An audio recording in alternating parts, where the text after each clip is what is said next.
What is the worst advice you've ever received in your life? My careers advisor in high school. When I said I think I want to do something with computers, she said, "Have you heard of Microsoft?" Then she wrote Microsoft on a piece of paper and slid it across the table, and that was my careers interview over.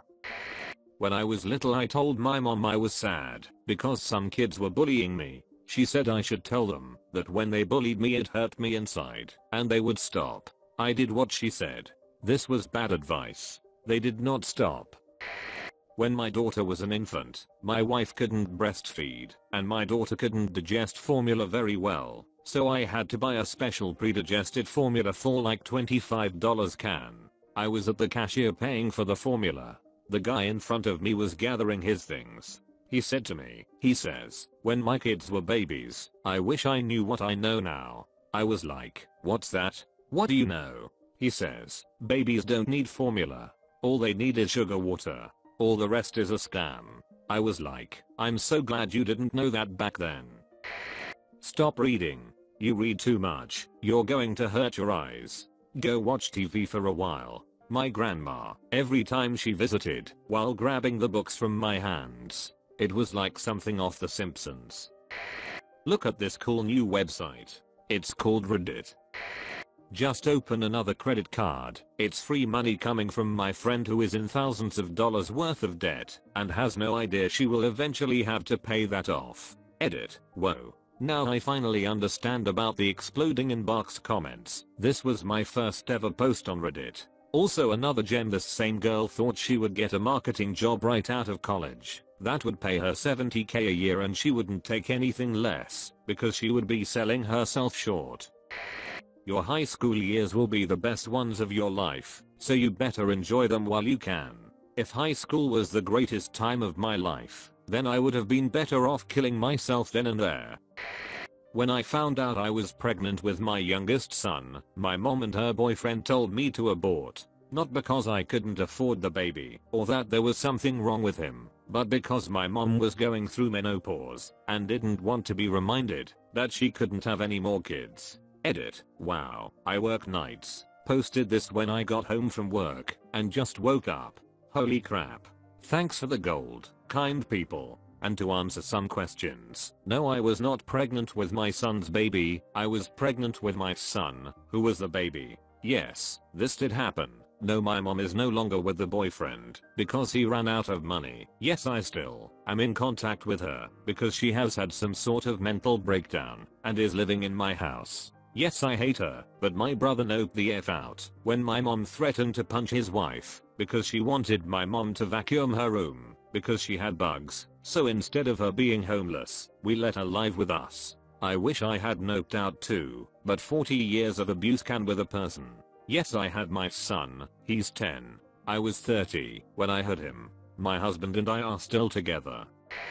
In my final semester of college, my insanely jealous, distraught mother called me to make one last plea to get me to drop out. She went on to say, "What would you do if you had to watch helplessly as your own daughter threw her life away and became a nurse?" By the way, she married an elementary school dropout and was a bitter retail worker. She couldn't handle watching me be the first in the family to graduate from college and make something of myself, and she dealt with it by constantly shaming me. If I scored 99% on something, she complained about the last 1%.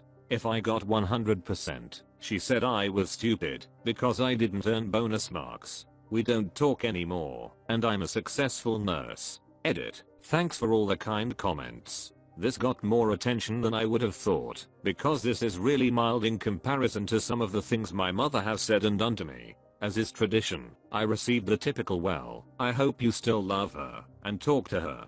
Be the better person" response that survivors of childhood abuse often receive. If your abuser won't stop, there is nothing wrong with leaving and never looking back. Yes, even if it's your mother. This is me being the better person and respecting myself and my children enough not to subject us to abuse. I called Kids Help Phone when I was a teen to ask for advice on how to help my depressed friend. They advised I find new friends. I wish I was making this up. Edit. To clarify, the conversation was very short. I explained my friend has been struggling, depressed with no motivation, and isolating herself from others. Along those lines, it was a while back, and what can I do? The only piece of advice they gave me was to let her sort it out on her own and find new friends. That's it. Nothing to interpret or misinterpret, I don't think. We remained friends though, and she is alright now. When I was about 5 to 6 years old, I was given a Superman cape for my birthday. I was told that it could make me fly. After a few days of not being able to fly, I began asking people how to make it work. They advised that I needed to find somewhere high up to jump off of, so I started jumping off fences, trees. Then I was told I needed to jump something taller. You know, son, there really is no such thing as cheating if you aren't married. The Bible doesn't recognize any relationship that isn't bound in the covenant of the Lord. So until you are married, relationships don't really exist. Thanks Dad, you just indirectly explained why you're on your third marriage. This wasn't me personally, but my mom told me that we had a neighbor that used to constantly tell my dad that life insurance was a waste of money and tried to convince him to stop paying for it. Fortunately my dad was intelligent because he died 5 years later, and my family would have been completely destroyed without it. Your family is the only thing that will ever be there for you, not your friends, your family. And I just got excommunicated from my narcissistic abusive family 2 days before Thanksgiving. My high school guidance counselor said that I wasn't college material, and I took her advice and started the process of joining the Marines with my friends, who were also told this. My chemistry teacher at the time scheduled a substitute, personally drove me to a nearby college, and sat there with me while I spoke with admissions. Fast forward a few years. After receiving a chemistry and chemical engineering dual degree, and then going on to get a PhD in chemical engineering, I'd say that guidance counselor knew jack. TLDR, my guidance counselor said I wasn't college material, and was proven to be full of. Don't go through chemotherapy, eat this nut and berry mix instead. My younger sister, when she visited me in the hospital, when I went for febrile neutropenia, no white blood cells, had fever. She also showed up claiming to have bronchitis, and didn't wear a mask and full on hugged me. Yeah, she's a piece of work. Even knowing what I do now about what it would do to my reproductive health, TLDR, permanent menopause at 26, I'd still go with chemotherapy 1100%. I was going to die without it, with a 100% guarantee. I would be dead by the time I turned 27. My life is more important than my ability to have children the old-fashioned way. Added to clarify, I was diagnosed with diffuse large B-cell lymphoma, co-classified with bulky disease, and was receiving chemotherapy for it. The febrile neutropenia was a side effect of the treatment. Do what you love, and the money will come. Engineer, salaried, married with a kid. Also have a master's degree and several years of experience. VP of the company advised me to work at McDonald's after work if I wanted to make more money. He even took his calculator out and told me how many hours I should work. Edit. The guy was fired about a year after that for bullying employees. I tried to leave, but ended up staying and turned down other jobs. Not a bad place to be for now. I spoke about it to a couple of senior executive I trusted at the time. Edit 2. Legally married to an adult female. The kid is the result of said marriage. Just for the records. Stop thinking about depression.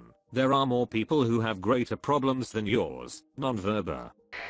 Mentioned in passing that my boyfriend suffered from a terrible Charlie horse in the middle of the night. My bizarre space cadet of a co-worker heard this and immediately interjected, frantically explaining that I needed to get him to a hospital because this was a surefire symptom of pregnancy. She also recommended that I call the news because my boyfriend is, well, a man. I guess she thought history was about to go down. Spoiler alert, he wasn't pregnant. My psychiatrist told me I could stop taking the SNRI antidepressants I was on more or less cold turkey. It was technically safe, but holy, it was a tough couple of weeks, partly because of unpleasant physical sensations and partly because it was the closest to actual crazy I'd ever felt. Don't quit your job at Walmart. You've been here for 3 years. Just 7 more, and you'll be fully vested in the company. Edit. One thing I just remembered about that job. We had a manager who, since the time I started working there, couldn't speak above a whisper, no matter how hard she tried. It had been like this for years. 2 years after I was hired, she finally found a doctor who figured out the problem. Apparently, if you're stressed out every single day for years on end, it can cause a psychogenic voice disorder. He ordered her to take 3 months off work. When she came back, she could speak normally.